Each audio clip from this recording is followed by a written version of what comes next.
Si Taverny m'était compté présente la semaine souvenir consacrée à Wanda Landowska. Première partie. Introduction et début professionnel.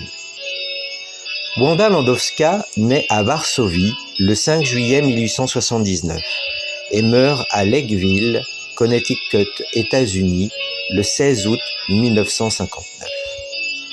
C'est une pianiste et claveciniste polonaise, considérée comme une des personnalités les plus importantes dans la renaissance du clavecin au début du XXe siècle.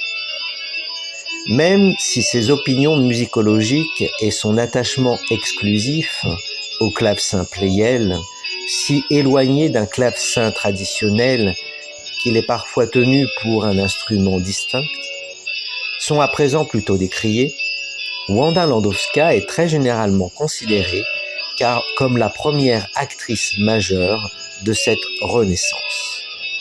Selon Anne Bond, l'enthousiasme de Landowska et sa profonde musicalité furent néanmoins à l'origine d'une augmentation de l'intérêt porté au répertoire historique. Début professionnel. Née dans une famille d'origine juive convertie au catholicisme, Wanda Landowska est la fille d'un avocat musicien amateur et d'une linguiste qui avait fondé à Varsovie la première école Berlitz. Ayant étudié le piano dès l'âge de 4 ans, elle fait ses études au conservatoire de Varsovie où elle a notamment comme professeurs 2 spécialistes de Chopin, Jan Klesinski et Alexander Michalowski. Mais ses goûts personnels lui font préférer Bach, Haydn et Mozart. En 1896, elle se rend à Berlin afin de s'y perfectionner et d'étudier la composition avec Heinrich Urban. Son premier univers sonore est celui de Hans von Bülow et de l'inflation post-romantique des orchestres symphoniques. Mais son attirance pour la musique ancienne, son sentiment que celle-ci doit être jouée sur des instruments d'époque, jalonnent sa vie entière.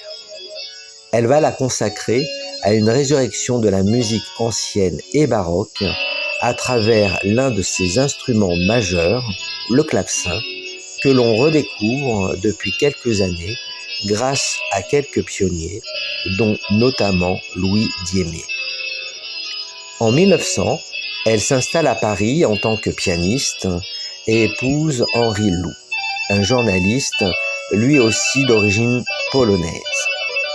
Elle devient professeure à la Schola Cantorum jusqu'en 1913. En 1909, elle publie son premier livre, Musique ancienne.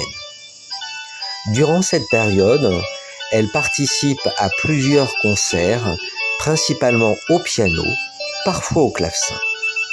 Elle fait aussi une tournée en Russie, jouant notamment dans la propriété de Léon Tolstoï à Isnaya Poliana, les 24 et 25 décembre 1907, puis en 1909.